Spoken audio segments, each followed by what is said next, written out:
Good morning students. आज हम एक नया टॉपिक स्टार्ट करेंगे जियोटेक्निकल इंजीनियरिंग में। इसके पहले चैप्टर में हमने डिस्कस किया कि सॉइल होता क्या है, उनके प्रॉपर्टीज के बारे में जाना, उनके थोड़े बहुत न्यूमेरिकल्स किए। आज जो हम टॉपिक डिस्कस करेंगे वो एक इंपॉर्टेंट टॉपिक है जियोटेक्निकल के टर्म्स में। अगर आप देखो तो इसको हम कहते हैं परमेबिलिटी ऑफ द सॉइल।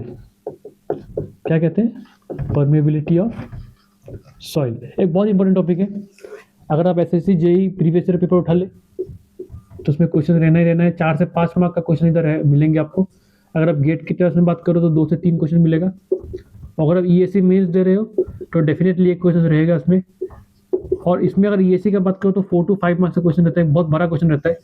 वो आपको जो टेस्ट होता है परमेबिलिटी के सॉइल ऑफ द सॉइल जानने के लिए, तो उसके ऊपर एक क्वेश्चन पूछा जाता है। तो ये सारे आपको ध्यान में रखने के चलना है कि आप कौन सा एग्जाम प्रिपरेशन कर रहे हैं। आप एसएससी जेईई का पेपर कर रहे हो, गेट के पेपर कर रहे हो या ईएससी का पेपर कर रहे हो, ठीक है। अब हम उससे पहले कि permeability of the soil start करें, मैं आपको 2-3-4 बात करना चाहता हूँ कि हमने जो पहला चैप्टर में जो डिस्कस किया था, वॉइड रेशियो हो या लिक्विड लिमिट हो या प्लास्टिसिटी इंडेक्स को, उन सबको हम क्या कहेंगे, है ना, उन सबको हम क्या कहेंगे। अगर आप देखो तो जो कंसिस्टेंसी इंडेक्स हमने डिस्कस किया, प्लास्टिसिटी इंडेक्स डिस्कस किया, है ना, हमने लिक्विड लिमिट डिस्कस किया, हमने वाटर कंटेंट डिस्कस किया, हमने पोरोसिटी, हमने वॉइड रेशियो डिस्कस किया, हमने पोरोसिटी डिस्कस किया। अगर मैं आपसे पूछूं कि भाई इन चारों को अगर हम ग्रुप वाइज कर दे और अगर इन चारों को हम क्लासिफिकेशन करना हो एक ही ग्रुप में, तो हम इनको क्या नाम देंगे इन पांचों को? तो आपका आंसर क्या होना चाहिए? इनको हम बोलेंगे इंडेक्स प्रॉपर्टीज।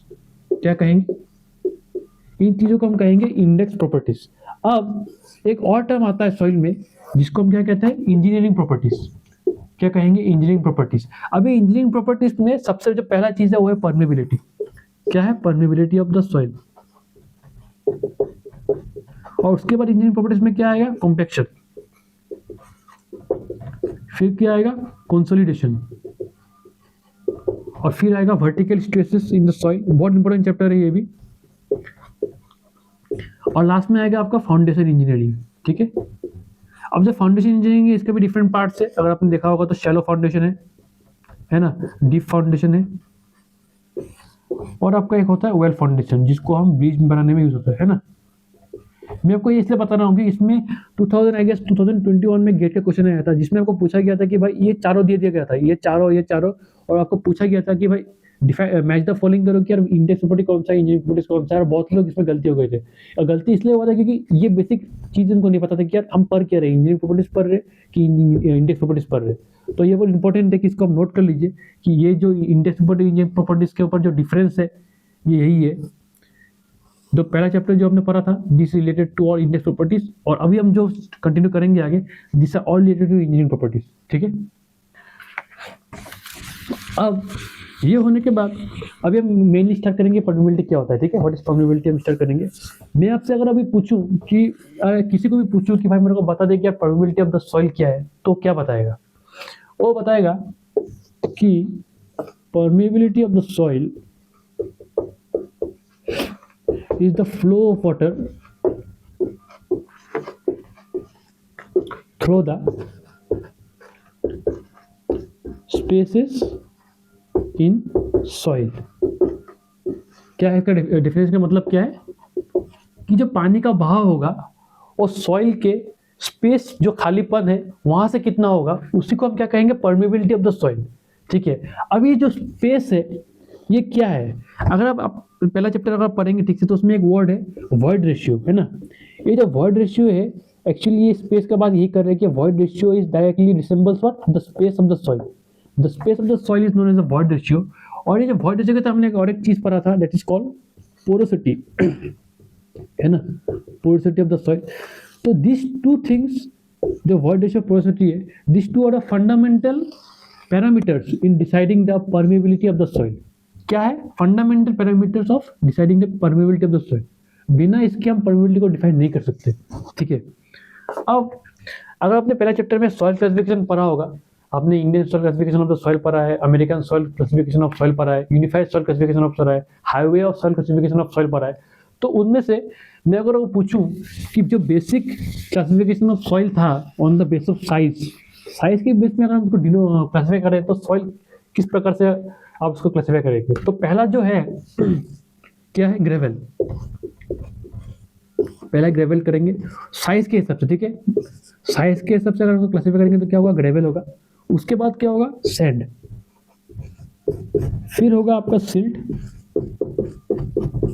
फिर होगा आपका क्ले। तो this is the basic 4 classifications. और इनमें से सबसे लार्जेस्ट साइज में अगर आप देखो तो ग्रेवल होगा, है ना, this is the largest size and this is the smallest. मेरे को ये क्यों समझा रहा हूँ अभी सोचने में समझ में आ जाएगा आपको कि ये मैं बोल क्यों रहा हूँ आपको। अभी मैंने आपको थोड़ी देर पहले बोला कि void ratio is one of the important parameters, है ना। वॉइड रेशियो एक इंपॉर्टेंट पैरामीटर है, क्या चेक करने के लिए, परमिबिलिटी चेक करने के लिए। परमिबिलिटी चेक करने के लिए ये इंपॉर्टेंट फैक्टर ये है। अब मैं अगर आपको पूछूं कि ये 4 में से सबसे ज्यादा वॉइड रेशियो किसमें होगा, ठीक है, सबसे ज्यादा वॉइड रेशियो किसमें होगा, मैक्सिमम वॉइड रेशियो आपको कहाँ मिलेगा। और सेकंड क्वेश्चन मैं को बोल रहा हूँ कि लार्जेस्ट वॉइड रेशियो कहाँ मिलेगा, है ना। 2 क्वेश्चन मैंने आपसे पूछा, एक क्या पूछा कि लार्जेस्ट वॉइड रेशियो कहाँ पे होगा, the largest void ratio in size क्या होगा, और दूसरा क्वेश्चन क्या पूछा कि सबसे ज्यादा how many maximum number of voids कहाँ होगा। 2 क्वेश्चन मैंने आपको यहाँ पे दिए कि इस 4 क्लासिफिकेशन देख के आपको क्या लग रहा है कि सबसे ज्यादा लार्जेस्ट वॉइड किसमें होगा और मैक्सिमम नंबर ऑफ वॉइड्स क्या होगा। अगर मैक्सिमम नंबर ऑफ वॉइड्स की बात करें तो साइज वाइज आपको क्या लगता है कहाँ पे होगा। अगर आप ग्रेवल बोल रहे हैं तो आप गलत है, अगर आप सैंड बोल रहे हैं देन यू आर करेक्ट। क्यों करेक्ट, मैं अभी आपको समझाता हूँ। देखिए मैंने आपको क्या पूछा कि मैक्सिमम नंबर ऑफ वॉइड्स पूछा, है ना। मैंने आपको अभी लार्जेस्ट में नहीं कहा, मैं आपको ये पूछ रहा हूँ कि मैक्सिमम नंबर ऑफ वॉइड्स कितना रहेंगे, सबसे ज्यादा वॉइड्स कहाँ पे रहेंगे। Straight forward question. अब मैं अगर इधर ये और ये मान लीजिए ये सैंड है ना, this is sand and this is what, this is gravel. अब जो सैंड है, सैंड का पार्टिकल बहुत छोटा छोटा होता है ना, बहुत छोटा छोटा होता है। कितना होता है, 0.002 mm साइज। और ग्रेवल का it can go greater than 300 mm, बहुत बड़ा होता है। कोबलर का बहुत बड़ा है, ग्रेटर देन 300 mm, ठीक है।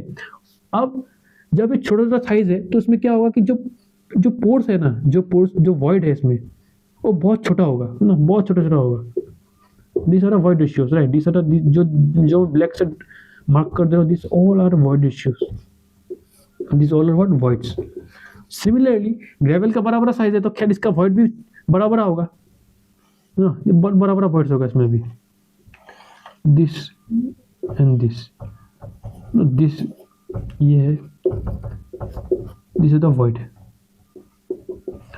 अभी डायग्राम देख के आप मेरे को बोलिए कि मैक्सिमम नंबर ऑफ वॉइड किसमें होगा। अगर आप ठीक से देखिए तो maximum number of void sand में ही होगा, क्योंकि भाई पार्टिकल छोटा छोटा है ना, पार्टिकल छोटा है भाई, तो खैर इसमें तो कितना सारा होगा ऐसा सैंड, तो ऐसा तो वॉइड रेशियो ऑब्वियसली इससे ज़्यादा ही होगा। तो void ratio maximum number of voids कहाँ मिलेगा आपको, सैंड में मिलेगा। कहाँ मिलेगा, सैंड में मिलेगा, बहुत इंपॉर्टेंट है।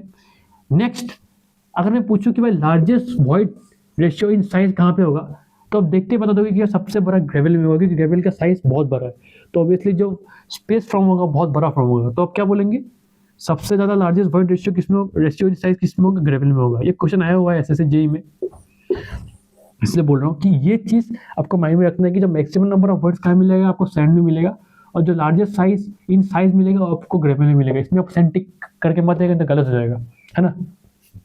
तो अब हम नेक्स्ट टॉपिक में जाते हैं कि परमिबिलिटी होता क्या है, और डीप में जाएंगे, है ना। अब जब मैंने आपको बोल दिया कि यार ग्रेवल भाई इसमें वॉइड बहुत बड़ा बड़ा है, तो क्या होगा, इससे क्या प्रूव होता है कि जो परमिबिलिटी होगा वो सबसे ज्यादा किसमें होगा, सबसे ज्यादा होगा ग्रेवल में ही होगा। ठीक है, मैंने आपको भी रीजन बता दिया कि इसमें सबसे ज्यादा वॉइड रेशियो जो साइज वाइज सबसे बड़ा है, तो पानी सबसे ज्यादा फ्लो किसमें करेगा, उसमें ही करेगा। देखिए इसमें ऐसा नहीं है कि वॉइड ज्यादा होने से फ्लूइड ज्यादा फ्लो करेगा, ऐसा नहीं है। साइज बड़ा है ना भाई, साइज बड़ा है तो क्या होगा, इसलिए फ्लो बहुत एक बार में बहुत हो जाएगा, पर यूनिट एरिया बहुत हो जाएगा, इसलिए हम परमिबिलिटी को सबसे हाईएस्ट किस में लेते हैं, ग्रेवल में लेते हैं। उसके बाद आपका सैंड होगा, फिर आपका क्या होगा, सिल्ट, और फिर आपका होगा क्ले। देखिए क्ले का साइज बहुत छोटा है ना, बहुत बहुत छोटा है, ठीक है, माइक्रोन में होता है इसका साइज, ठीक है, इसका साइज माइक्रोन में होता है, तो ऑब्वियसली इसका जो वॉइड होगा बहुत नेग्लिजिबल होगा, और जो परमिबिलिटी होगा भी बहुत कम होगा, इसलिए सबसे लीस्ट परमिएबल सॉइल में आपको किसको काउंट करते हैं।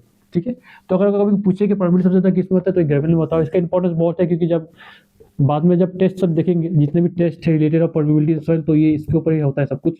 तो इसको याद रखना कि ग्रेवल में सबसे ज़्यादा परमेबिलिटी ऑफ द सॉइल आपको देखा जाएगा। अब इसके ऊपर एक थोड़ा एक चार्ट है, मिनी चार्ट, अगर उसको याद रखे तो याद रख लीजिए। इसके ऊपर एक मिनी चार्ट है, इसको आप लिख सकते हैं, ये बहुत इंपॉर्टेंट है एग्जाम्स के लिए।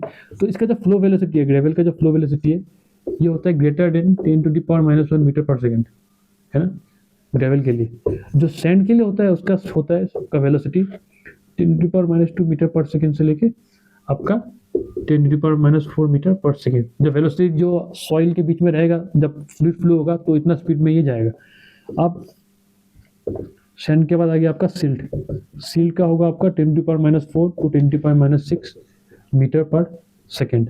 और उसके बाद जो लास्ट होगा आपका क्ले, इस पर सबसे कम है, इसमें होगा आपका लेस देन 10⁻�6 मीटर पर सेकेंड। तो ये चार्ट आप बना दीजिए, बहुत इंपॉर्टेंट, कभी कभी एग्जाम में पूछा जाता है।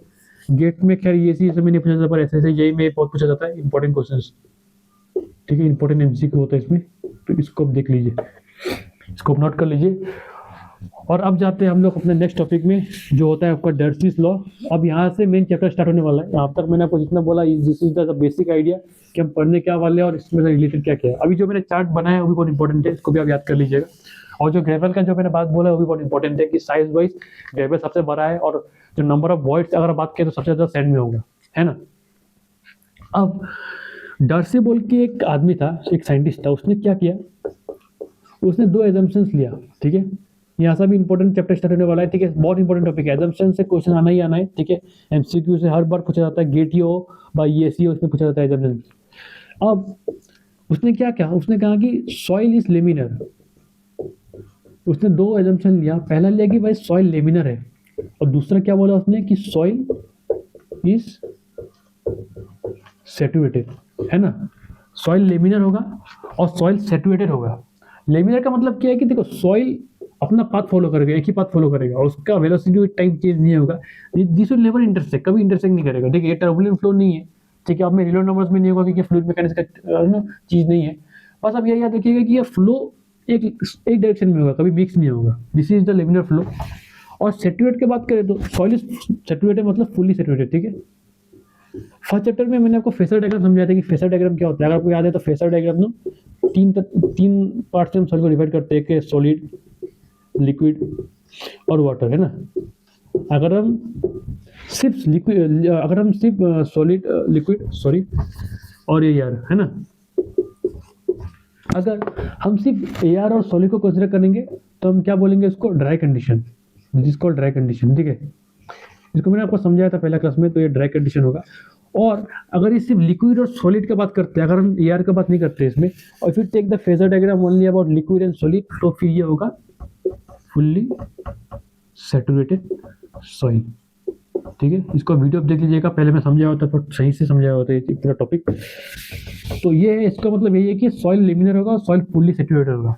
फिर उसने कहा कि जो वेलोसिटी होगा, वेलोसिटी इन द सॉइल जो होगा, that will be directly proportional to hydraulic gradient. अब ये हाइड्रोलिक ग्रेडियंट क्या है, अगर आपको फ्लूइड मैकेनिक्स को ढंग से पढ़ा होगा तो आपको मालूम है कि हाई इक्वल टू क्या, हाइड्रोलिक ग्रेडियंट का formula HF equal to L, जहाँ पे HF क्या होगा, this is the head loss, this is the head loss and this is the length, okay. इसको मैं अगर थोड़ा छोटा डायग्राम समझा दूँ तो फिर कैसा होगा देखने में, मैं बोल दे रहा हूँ कि देखिए ये अगर दिस इज, इसको मैं अगर एक पीजोमीटर बना लूँ, ठीक है, दिस इज स्मॉल पीजोमीटर, और ये अगर वाटर टेबल है तो पानी कहाँ फ्लो होगा। मैंने आपको अगर देखिए ये है आपका हेड लॉस, है ना, this is the head loss. अब मेरे को पूछो कि भाई पानी कहाँ फ्लो होगा, इधर फ्लो होगा कि इधर फ्लो होगा, तो अब क्या बोलेंगे, अब बोलेंगे भाई पानी इधर फ्लो होगा। क्यों फ्लो होगा, क्योंकि भाई इसमें हेड लॉस है, भाई इसमें हेड लॉस, इसमें कमी है, तो पानी हमेशा ज़्यादा एनर्जी से छोटा एनर्जी में जाएगा, maximum energy to minimum energy. इसको अगर आप ऐसे भी समझे, इसको अगर मैं डेटम पकड़ लूँ तो this is the datum, right, ये Z है, ये Z है। तो आपको एक फॉर्मूला मिला था फ्लूइड मैकेनिक्स में कि टोटल एनर्जी का मतलब क्या होता है, kinetic energy plus pressure head plus Z, है ना। यहाँ पे क्या होगा, यहाँ पे जो Z है, यहाँ पे जो काइनेटिक का जो हेड है ये कांस्टेंट होगा, प्रेशर हेड ये कांस्टेंट है, वेरिएबल कौन सा है, Z की वेरिएबल है कि यहाँ से अगर आप इसको लो तो ये है Z2, और यहाँ से अगर डेटा से लो तो ये Z1। तो सिंपल बात है कि Z1 इसमें ज़्यादा है तो क्या होगा, total energy T1 will be greater than total energy in TE2। तो फ्लो कहाँ होगा, हायर टू लोअर। तो इसी का मतलब यही समझाया गया है कि जो हाइड्रोलिक ग्रेडियंट है और डायरेक्टली किसके ऊपर प्रोपोर्शनल है, वेलोसिटी के ऊपर, ठीक है। और ये जो वेलोसिटी है इसको याद रखना कि एवरेज वेलोसिटी है, ठीक है। इसका इंपॉर्टेंस अभी मैं बताऊंगा कि क्यों मैंने इसको एवरेज बोला है, ठीक है। अब जब v directly proportional to i हो गया तो इसको हम एक कांस्टेंट के साथ चेंज कर देंगे, तो फिर क्या होगा, v equal to k into I. और ये k क्या है, कोफिशिएंट ऑफ परकुलेशन। क्या है, कोफिशिएंट ऑफ परकुलेशंस, है ना। अब इस k को अगर इधर लेके आए, k equal to V by I, तो इसका यूनिट क्या होगा, मीटर पर सेकेंड। इंपॉर्टेंट थिंग यहाँ पूछा जाता है आपको एमसीक्यू में कि इसका यूनिट क्या है, मीटर पर सेकेंड। इसको मीटर क्यूब पर सेकेंड मत लिखिएगा, नहीं तो रॉन्ग हो जाएगा आंसर, है ना। अब इसका डेफिनेशन क्या बोलते हैं, मेरे को बोलते हैं। इसका जो डेफिनेशन आपको किताब में मिलेगा, इसका डेफिनेशन आपका है, इसी फॉर्मूले से उसने डेराइव किया है। हमें एक फॉर्मूला पता है कि यार Q equal to area into velocity, है ना। Q equal to area into velocity है। तो अगर वेलोसिटी को हम यहाँ लेके जाए राइट से लेफ्ट हैंड साइड में, तो Q बाई ए, तो उसका डेफिनेशन क्या दिया गया है, ये इसी चीज को हम यहाँ पे लेके आ रहे हैं। तो फिर क्या होगा, Q by A is directly proportional to Q by K is equal to K into I, है ना। देखिए इसी को हम लेके आ रहे हैं, जो हम पहले इसको क्या किया, Q equal to A into V, V equal to Q by A हमने लिखा। हमें पता था कि V equal to K into I है, तो V का जगह में हमने ये बैठा दिया और फिर आंसर है Q equal to A equal to K into I, है ना। अब डेफिनेशन में क्या होगा, द डिस्चार्ज, जो डेसी ने जो कहा था, discharge per unit area is directly proportional to hydraulic gradient, ठीक है। इसका मैं डेफिनेशन इतना ठीक से लिख के नहीं दे रहा हूँ, अभी किताब में देख लीजिएगा। जो डिस्चार्ज पर यूनिट एरिया होगा वो किसका प्रोपोर्शन होगा, हाइड्रोलिक ग्रेडियंट के ऊपर प्रोपोर्शन होगा। और ये के क्या है, कोफिशिएंट ऑफ परकुलेशन, ठीक है। तो इसको नोट कर लीजिए, दिस इज वेरी इंपॉर्टेंट। जब आप हेड लॉस के ऊपर जो एक्सपेरिमेंट करेंगे तो ये जो फॉर्मूला है वहाँ पे काम आएगा, है ना। इसको नोट कर लीजिए, Q by A equal to K into Y, और एक फॉर्मूला है V equal to into K into Y. अब इसी पे मैं आपको बोल देता हूँ कि ये जो डेसिस ने जो फॉर्मूला दिया कि V equal to K into I, मैंने क्या कहा था कि ये एवरेज वेलोसिटी है। क्यों एवरेज वेलोसिटी है, क्यों एक्चुअल वेलोसिटी नहीं है। देखिए डार्सी ने क्या किया, मेरे को फिर से वही डायग्राम बनाता कि मान लीजिए ये फिजियोमीटर है ना, दिस इज द फिजियोमीटर, जहाँ पे हम फ्लो को मेजर करेंगे, फ्लो किस तरफ जाएगा। This is the head loss HL, ठीक है। This is the water table. अब इसी फिजियोमीटर में मैं अगर आपको बोलूँ कि यहाँ पे ये सॉइल है, इसको आप सॉइल कंसिडर कर लीजिए, ठीक है, कि यही सॉइल है, यही सॉइल है, ठीक है। डार्सी के अगर आप एजम्पशन पहले देखें तो किसने क्या बोला था कि फ्लो लेमिनर है। लेमिनर मतलब मैंने आपको क्या कहा था कि फ्लो का जो डायरेक्शन होगा, स्टेट होगा, कभी इंटरसेक्ट नहीं करेगा। तो फ्लो ऐसे होगा, है ना, फ्लो ऐसे होगा। पर जब रियलिटी में चेक किया गया तो फ्लो ऐसा नहीं था। फ्लो कैसा था, फ्लो था तुम्हारा ऐसा zigzag, ठीक है। फ्लो का लिक्विड का कोई डायरेक्शन रहता है भाई, लिक्विड अपना शेप ले लेगा, जहाँ पे होगा वो ऐसे zigzag होगा, है ना। अब इसी को, ये जो है इसको हम ले लेते हैं L, और इसको जब हमने स्ट्रेच आउट किया, तो ये तो अभी zigzag है ना, जब इसको हम स्ट्रेट करेंगे इसके तरह, इसके इस लेंथ के तरह जो लेमिनर फ्लो जा रहा है, इसके अगर L हम लेते हैं इसको, तो हमने देखा कि जो ये L है, जो एक्चुअल लेंथ है, actual length is far greater than L, बहुत ज़्यादा ग्रेटर है। तो जो वेलोसिटी आया वो रियल वेलोसिटी नहीं था, वो क्या था, एवरेज वेलोसिटी। तो एक्चुअल वेलोसिटी के लिए भी डार्सी ने एक फॉर्मूला दिया, उस फॉर्मूला का डेरिवेशन में नहीं कराऊंगा, बस फॉर्मूला बता दे रहा हूँ, इंपॉर्टेंट नहीं है, पर फॉर्मूला इंपॉर्टेंट है। सीपेज वेलोसिटी और actual velocity is equal to velocity by porosity. ये जो वेलोसिटी है सॉइल का वेलोसिटी है, जब वो पोर में नहीं घुसा है, अभी तक वो स्पेस में नहीं घुसा है, जब just about to enter the soil, तब जो वेलोसिटी है इसको this is denoted by this v, ठीक है, velocity of the soil before entering the pore, ठीक है। और ये जो n है इसको हम कहते हैं पोरोसिटी। इसको लिख लीजिए, Vs equal to V by N, बहुत इंपॉर्टेंट फॉर्मूला है। इसको हम एक्चुअल वेलोसिटी कहते हैं या तो सीपेज वेलोसिटी कहते हैं, आप कुछ भी कह सकते हो, या तो एक्चुअल वेलोसिटी कहिए या तो सीपेज वेलोसिटी कहिए। और इस वेलोसिटी को हम क्या कहेंगे, एवरेज वेलोसिटी, ठीक है। अब इतना समझने के बाद अभी जो मैंने आपको दो फॉर्मूला लिखा है उसको मैं फिर से रिपीट करता हूँ यहाँ पे। डर्सी ने पहला फॉर्मूला क्या दिया आपको कि वी एवरेज इक्वल टू के आई, है ना, ये पहला फॉर्मूला। और दूसरा जो एक्चुअल फॉर्मूला था, जो एक्चुअल सीपेज हमने देखा था, उसके लिए क्या फॉर्मूला था, V S equal to V by N, है ना, V S equal to V by N. एक और फॉर्मूला उसने दिया, ठीक है, इसको मैं डेराइव करता हूँ कि V S equal to V by N, है ना, ये जो वी एस है इसको अभी लीडर लेके आता है कि देखिए दर्शन ने पहले क्या कहा था कि v is directly proportional to n, कोई भी वेलोसिटी हो अगर वो सॉइल के अंदर घुस गया है तो किसके ऊपर प्रोपोर्शनल होगा, इसके हाइड्रोलिक ग्रेडियंट के ऊपर। अब ये जो एक्चुअल वेलोसिटी सीपेज वेलोसिटी से हम कहते हैं ये सॉइल के अंदर घुस गया है तो फिर क्या होगा, seepage velocity directly proportional to I. इसी को हम डर्सी को लॉ को डिफाइन करके अगर लिखे तो क्या होगा, K P equal to K P into आई। ये जो नया क्वेश्चन हमको फिर से मिला है एक्चुअल वेलोसिटी के लिए, सीपेज वेलोसिटी के लिए, इसको हम क्या कहते हैं, कोफिशिएंट ऑफ परकुलेशन, है ना, इसको हम क्या कहते हैं, कोफिशिएंट ऑफ परकुलेशन। अब इस कोफिशिएंट को हम इधर लेके आते हैं के पी इक्वल टू ये नीचे। अब ये जो के we S equal to K P into I है, इसको मैं अभी यहाँ लिखता हूँ, वी एस इक्वल टू या तो seepage velocity to K P into I. तो ये फॉर्मूला बन गया है ना, actual velocity is equal to coefficient of percolation into hydraulic gradient.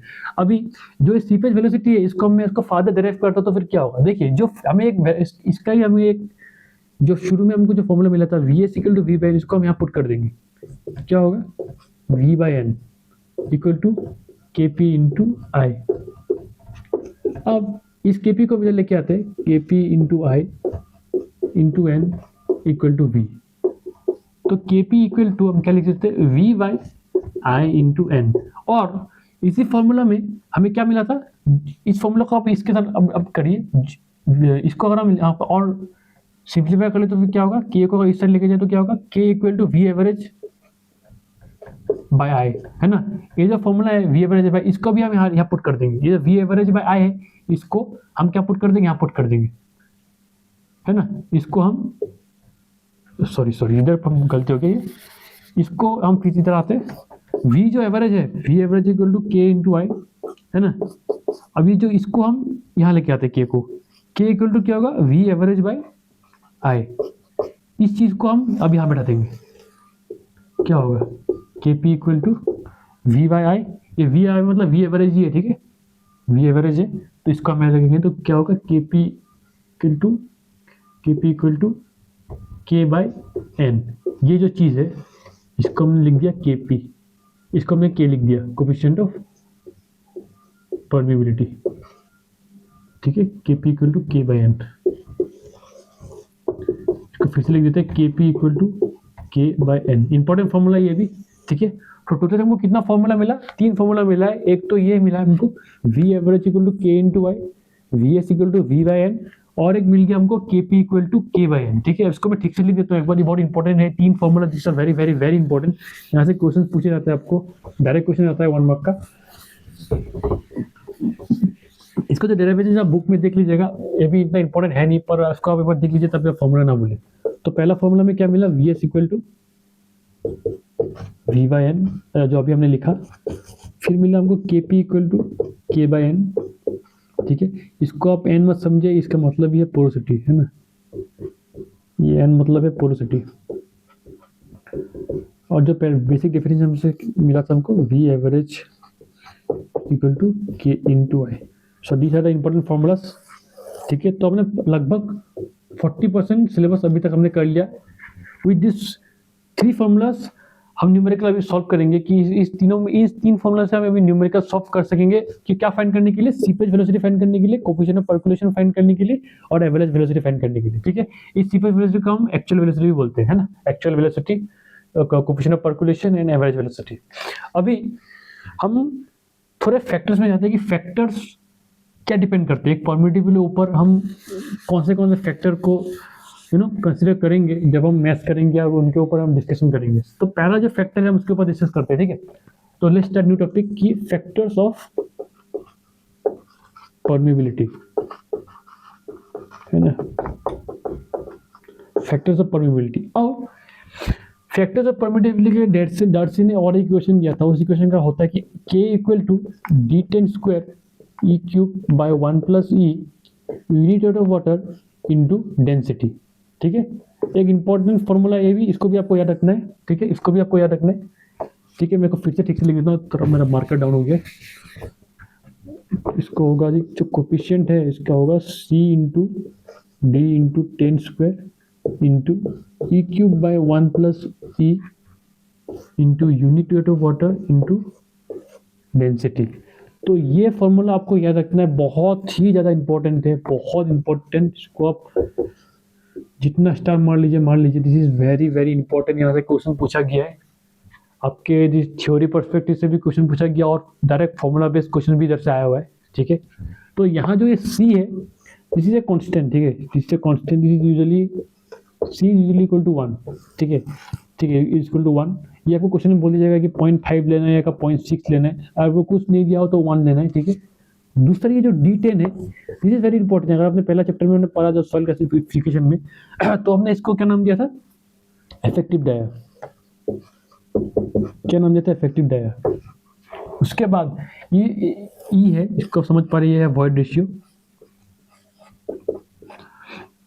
ये जो है इसको हम कहते हैं unit weight of water, unit weight of water. मैंने पहला चैप्टर में बोला था कि यूनिट वेट ऑफ वाटर किसको बोलते हैं, ठीक है। इसको 9.81 किलोमीटर पर मीटर क्यूब में ले सकते हैं, या तो ग्राम में है तो 1 ग्राम पर सेंटीमीटर क्यूब। इसको मल्टीप्लाई करके इन दोनों का चीज़ को आप चेंज कर सकते हैं यूनिट को। और ये है डेंसिटी, इसको पोर्सिटी ना मानिए, दिस इज डेंसिटी, ठीक है। ये दिखता है डेंसिटी पोर्सिटी की तरह, लेकिन ये है डेंसिटी। अब ये जो के है, आपको पूछा जाएगा कि यार अगर ये के इन 5 पैरामीटरों पर कैसे डिपेंड होता है, ये क्वेश्चन आपको पूछा जाएगा एग्जाम में, ठीक है। बहुत इंपॉर्टेंट क्वेश्चन है, तो इसको ठीक से देख लीजिए।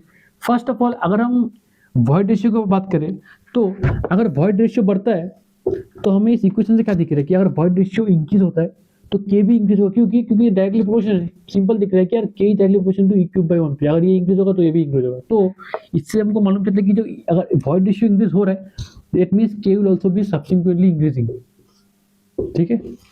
नेक्स्ट, अगर आप सॉइल का साइज बढ़ा दे, अभी जिससे मैंने कहा था कि ग्रेवल का सबसे ज्यादा क्या होता है, परमेबिलिटी होता है। तो साइज का अगर हम स्क्वायर कर दे तो K will also get increase. से क्या होता है कि अगर आप साइज डायमीटर बढ़ा दोगे तो के भी इंक्रीज हो जाएगा।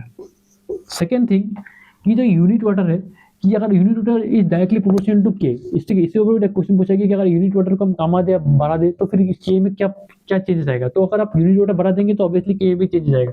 तो इफ यू चेंज एनीथिंग, कि आप यूनिट वाटर चेंज करें या डेंसिटी चेंज करें, के में चेंज होगा। तो जब यूनिट वाटर चेंज करेंगे तो K will get increase. Second thing, density is inversely proportional to what, के क्या होता है, परमेबिलिटी, है ना। तो जब डेंसिटी इंक्रीज होगा तो के डिक्रीज होगा। अब नेक्स्ट टॉपिक, नेक्स्ट क्या होता है कि जब एंट्रेप्ड वाटर होगा, आपको एक मिलेगा वर्ड एंट्रेप्ड वाटर, है ना। एंट्रेप्ड वाटर मतलब क्या होता है, एंट्रेप्ड एब्जॉर्ब वाटर, कि अगर सॉइल में पहले से ही वाटर है, अगर पहले से ही सॉइल में वाटर है बिफोर परमेबिलिटी, तो ऑब्वियसली इसमें और पानी नहीं घुस सकता है ना। तो फिर क्या होगा, the permeability action will get decrease. तो जब एंट्रेप एब्जॉर्ब वाटर पहले से ही है तो इसका मतलब के भी डिक्रीज हो जाएगा। This is a very important question, यहाँ से भी क्वेश्चन आया हुआ है कि जब सॉइल एंट्रेप होगा तो परमेबिलिटी क्या होगा, तो परमेबिलिटी भी डिक्रीज होगा। नेक्स्ट, स्ट्रेटिफिकेशन, ठीक है। अभी हम लोग का नेक्स्ट टॉपिक यही होगा कि स्ट्रेटिफिकेशन का मतलब क्या। स्ट्रेटिफिकेशन का मतलब क्या है कि सॉइल का जो मूवमेंट है वो कैसे होगा। याद रखिएगा कि अगर सॉइल पैरेलल होता है, if the movement of the water is parallel in a soil, अगर वो सॉइल पैरेलल हो रहा है, इट मींस कि उसका जो परमेबिलिटी होगा वो इंक्रीज हो जाएगा। और अगर सॉइल का मूवमेंट अगर परपेंडिकुलर है टू द बेस, तो उसका जो परमेबिलिटी होगा दैट विल बी डिक्रीजिंग, ठीक है। ये क्वेश्चन बहुत फेमस क्वेश्चन है कि अगर सॉइल पैरेलल मूवमेंट होता है तो पर्कुलेशन ज्यादा होगा कम होगा। आंसर होगा कि पर्कुलेशन ज्यादा होगा, परमेबिलिटी ज्यादा होगा। और अगर सॉइल परपेंडिकुलर होता है, मान लीजिए ये अगर सॉइल है, दिस इज द सॉइल, है ना, अभी मैं समझाऊंगा इसके बारे में। तो ये अगर सॉइल इस हिसाब से मूवमेंट होता है तो सॉइल का क्या होगा, जो के होगा वो इंक्रीज हो जाएगा, दैट विल बी इंक्रीजिंग। लेकिन अगर सॉइल का movement with water with perpendicular होता है विद द बेस, तो फिर क्या होगा, के हो जाएगा डिक्रीज, ठीक है। तो इसको मार्क कर लीजिए कि सॉइल अगर पैरेलल होता है तो के इंक्रीज होगा, और अगर वाटर का मूवमेंट परपेंडिकुलर होता है सॉइल का ground with level to ground surface, तो के डिक्रीज हो जाएगा, ठीक है। तो ये सभी था इक्वेशन का इंपॉर्टेंस बहुत इंपॉर्टेंट टॉपिक है, तो बुक्स में एक बार देख लीजिएगा, कुछ अगर छूट गया हो तो मैंने तो बोल ही दिया भाई जितना पैरामीटर इसमें था, अगर कोई छूट गया हो तो अब इसे एक बार देख लीजिएगा। और प्लीज़ इसका क्वेश्चन करिएगा, इसका क्वेश्चंस आजकल आना स्टार्ट हो गया, पहले नहीं आ रहा था, आजकल आ गया कि अब पूरा इक्वेशन को याद रखना है और फिर वैल्यू पुट करना है, आपका आंसर आ जाएगा, है ना। अभी हम नेक्स्ट टॉपिक में जाते हैं, तो नेक्स्ट टॉपिक है दैट इज अबाउट स्ट्रेटिफिकेशन। मैंने अभी जो स्ट्रेटिफिकेशन की बात की उसके ऊपर हम डिस्कस करेंगे, उसके बाद फॉर्मूला डायरेक्ट करेंगे और फॉर्मूला कैसे आया है ना। उससे पहले मैंने आपको कहा था शुरू में कि यार परमिबिलिटी में को मेजर करने के लिए एक टेस्ट भी होता है, जिसमें आपको इंजीनियरिंग सर्विस एग्जाम में क्वेश्चन आया हुआ है, उसके बारे में हम थोड़ा बात डिस्कस करेंगे, लेकिन मैं सिर्फ आपको नाम बोलता हूँ कि नाम क्या क्या है। पहला जो नाम है that is constant head permeability test, ठीक है, क्या नाम है, कांस्टेंट हेड परमिबिलिटी टेस्ट। और एक है आपका फॉलिंग हेड परमिबिलिटी टेस्ट, ठीक है। डायग्राम कुछ इस प्रकार से, जब मेरे को समझाऊंगा तो आपको ठीक है समझ में आएगा, अभी नहीं समझाऊंगा। ये जो चीज़ है, यहाँ से वाटर कंटिन्यू फ्लो होता है, यहाँ पे एक जार होगा और पानी यहाँ पे गिरेगा, you know, at a time T में गिरेगा, और जितना पानी गिरेगा उसी हिसाब से हम परमिबिलिटी को मैथमेटिकल वे में हम उसको कैलकुलेट करेंगे, ठीक है। सिर्फ याद रखिएगा कि जो ये कांस्टेंट एंड परमिबिलिटी टेस्ट है, इसको हम कोर्स ग्रेन सॉइल में यूज करते हैं, है ना। ये इंपॉर्टेंट क्वेश्चन है, इसको हम कहाँ यूज करेंगे, कोर्स ग्रेन सॉइल में। This constant head permeability test is mainly prefer for coarse grain soil. बहुत इंपॉर्टेंट क्वेश्चन है, ठीक है। यहाँ से क्वेश्चन ये आया हुआ है, हर चीज में आता है, आप ईएससी मेंस गेट एसएसजी में तो ये एवरी टाइम आता है, ठीक है। और जो फॉलिंग हेड है, इसको हम कोहेसिव सॉइल में यूज करते हैं। कोहेसिव सॉइल का मतलब है क्या, silt, clay, sand, this are all related to cohesive soil, ठीक है।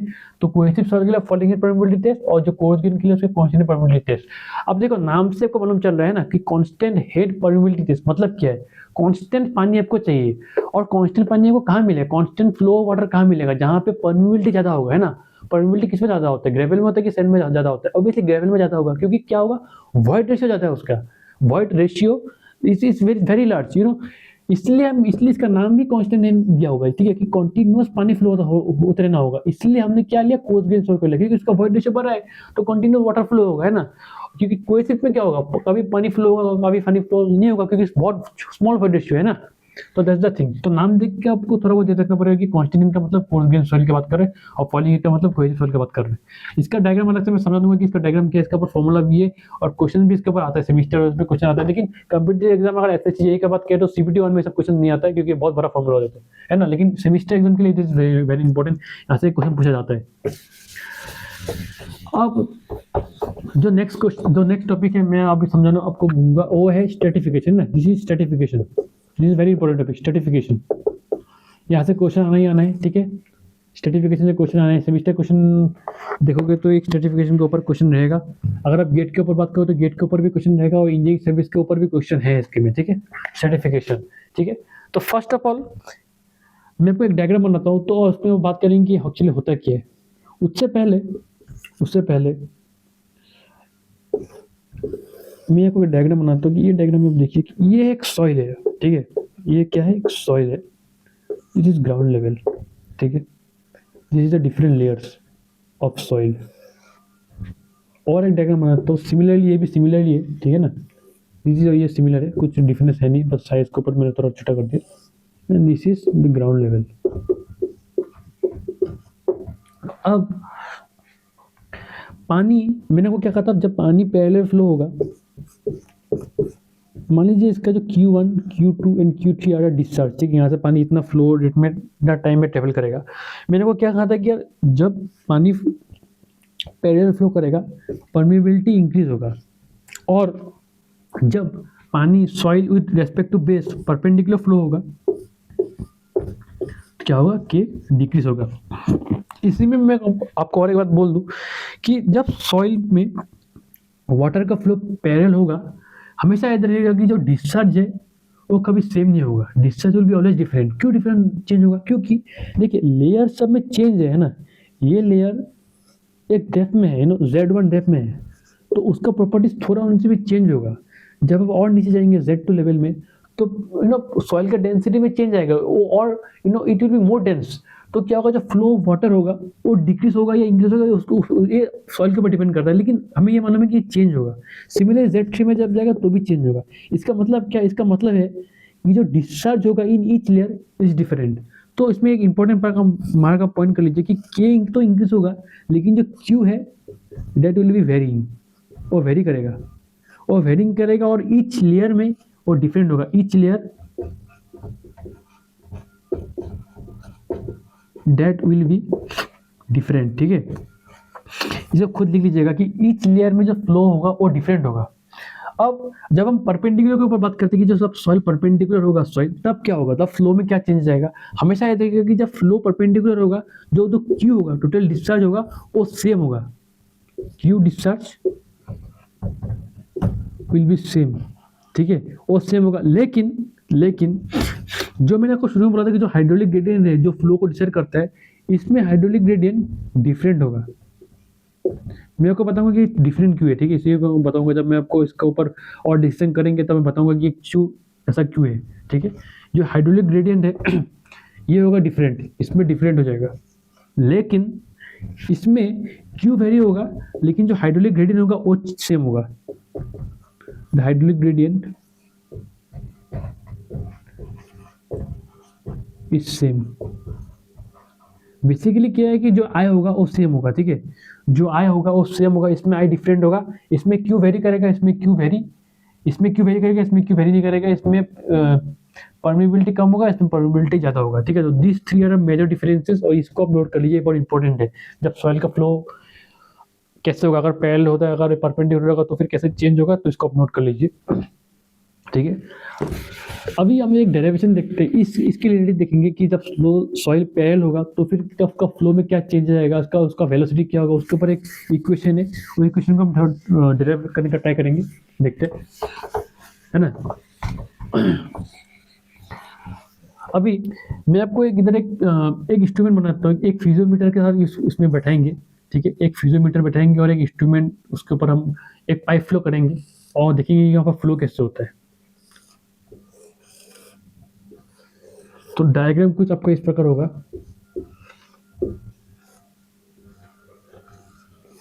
ठीक है, दिस इज द पाइप। अब इस लेयर को हम 3 हिस्सों में बांट देते हैं, आप किसी भी हिस्से में बांटो, या आपका ऊपर है, ठीक है। Let take this H1, let this to H2 and let's take this H3, ठीक है। This is the water table and this is the head loss, ठीक है। तो भी पानी फ्लो करेगा, है ना, तो भी पानी फ्लो करेगा, इसमें हेड लॉस है। अब हम फॉर्मूला डिराइव करेंगे कि जब फ्लो पैरेलल होगा, हम परपेंडिकुलर की बात अभी नहीं कर रहे, हम किसके ऊपर बात कर रहे हैं कि जब पानी का फ्लो पैरेलल होगा, ठीक है, जब पानी one the water will be parallel, one the flow of water will be parallel, flow of water is parallel, ठीक है। जब पानी पैरेलल होगा तब क्या होगा उसके ऊपर हम डिस्कशन कर रहे हैं। तो इधर आप देख लीजिए कि पानी कैसे ट्रेवल करेगा, पानी इधर ट्रेवल करेगा, कि ऑब्वियसली क्योंकि this is the total energy. मैंने कभी कहा था कि इसकी एनर्जी हाई है, इसकी एनर्जी लो है। अगर आप इसको डेटा पकड़ ले Z1, तो इसका Z1 ज़्यादा है ना, इसका Z1 ज़्यादा है, और इसका जो Z2 है ये कम है। तो जब फॉर्मूला यूज़ करेंगे टोटल एनर्जी लाइन का P/ω + v²/2g + Z1, तो इसका एनर्जी ज़्यादा होगा, इसका एनर्जी कम होगा, तो इसके लिए the higher energy will be in this side. So जब वाटर फ्लो होगा तो हाई एनर्जी से लो एनर्जी फ्लो होगा, तो ऑब्वियसली फ्लो इधर से इधर होगा। अब इंपॉर्टेंट चीज़ ये है कि जब फ्लो आएगा, जब पानी इधर आएगा, तो पानी ऐसा नहीं है कि पानी इस लेयर में पहले आएगा, इस लेयर में पहले आएगा, इस लेयर में पहले आएगा, पानी 3 लेयर में एक साथ आएगा, water will go like this, एक बार में आएगा। तो जो हेड लॉस का जो चेंज होगा वो एक बार ही होगा और एक बार में सेम होगा सबके लिए, ठीक है। बेसिकली जब मैं आपको बता था कि इसका हेड लॉस, मेरे को क्या कहा था कि पैरेलल में डिस्चार्ज अलग होगा लेकिन हेड लॉस सेम होगा। क्यों सेम होगा? क्योंकि पानी एक बार में ही तीनों में घुस रहा है ना। इस तीनों में अगर आप देखें, इन तीनों लेयर में अगर आप देखें तो पानी का मूवमेंट कैसे होगा? जब पानी घुसेगा, इसको अगर मैं ऐसे सिंपल बना दूं, तो जब पानी घुसेगा तो पानी तीनों लेयर में एक बार में घुसेगा। तो जब वो नीचे या ऊपर होगा इसका बैलेंस तो एक बार में होगा। For this reason head loss is same, head loss is same. और मैंने कहा था कि यार इसका Q1, Q2, Q3 सब वेरी होगा, क्योंकि उसका लेयर में जब आप डेप्थ में जाएंगे तो उसका लेयर का प्रॉपर्टी चेंज होते चले जाएगा। तो फॉर दिस रीजन इसमें चेंजेस आएंगे, है ना, Q1 Q2 Q3 discharge is totally change varying, ठीक है। अब हम क्या लिखेंगे कि टोटल डिस्चार्ज क्या होगा, तो फिर Q equal to Q1 plus Q2 plus Q3, ठीक है। तो ये हमने पहले दिया Q1 plus Q2 plus Q1 plus Q2 into Q3। अब एक फॉर्मूला हमने क्या देखा था, डेट्सिस फॉर्मूला। डेट्सिस फॉर्मूला को याद कीजिए, क्या था, V is equal to K into I. एक क्या था, Q equal to area into velocity था, है ना। और V इक्वल टू क्या था, V equal to Q by A था, ठीक है। इसको हम लिख देते हैं Q by A is equal to K into I.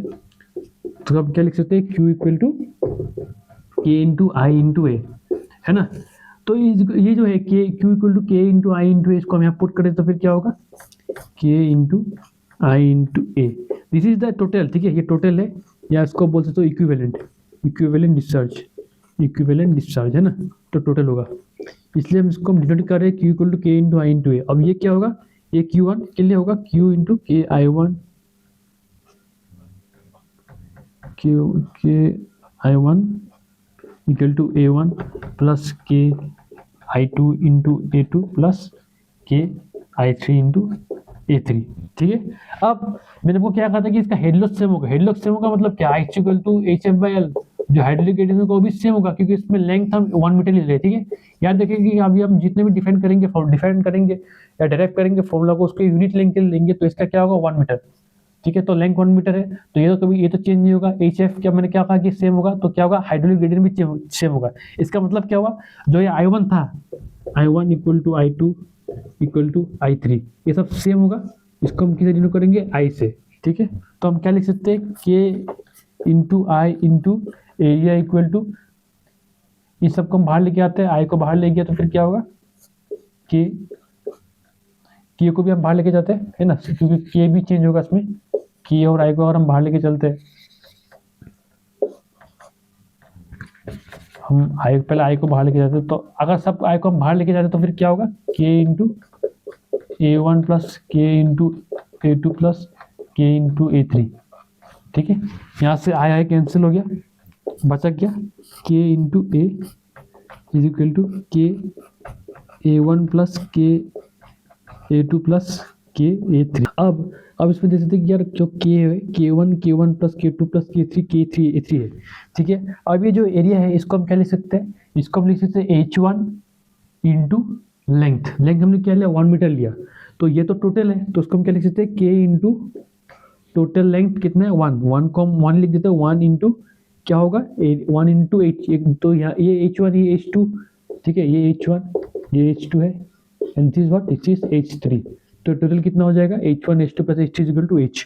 तो हम इसका लिखते हैं equal to H, K1 into 1 into H, ठीक है, K इंटू 1 इंटू H। यहाँ पर भी हम लिख देंगे सिमिलरली K1 इंटू क्या लिखेंगे, area A1 into H1 plus K2 into H2 plus K3 into H3। अब इस K को हमें वहाँ लेके, इस H को हम यहाँ लेके जाएंगे तो फिर क्या होगा, K इक्वल टू टोटल जो परमिबिलिटी है K, इसको हम लिखेंगे K1 H1 plus K2 H2 plus K3 H3 divided by H। So this is the formula, ठीक है। इसको ठीक से लिख देते हैं, बहुत खराब हो गया इधर।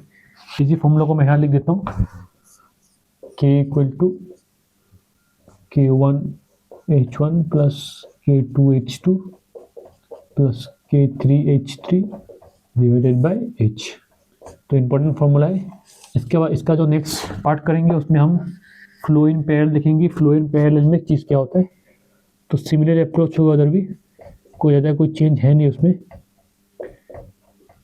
और बात करेंगे जो फ्यूचर जो टेस्ट है प्रोबेबिलिटी चेक करने के लिए, उसके बारे में थोड़ा बात करेंगे। तो this is the formula, K equal to K1 H1 into K2 H2 plus K3 H3 divided by H। तो इस फॉर्मूला को आप नोट कर लीजिए। इसके बाद हम नेक्स्ट क्लास में इन सीरीज करेंगे। अभी तो पैरेलल में था, जब हम परपेंडिकुलर करेंगे तो फिर क्या होगा उसमें बात करेंगे, और फिर थोड़ा बहुत न्यूमेरिकल्स कर लीजिए। तो ये आज के लिए इतना ही बस, थैंक यू।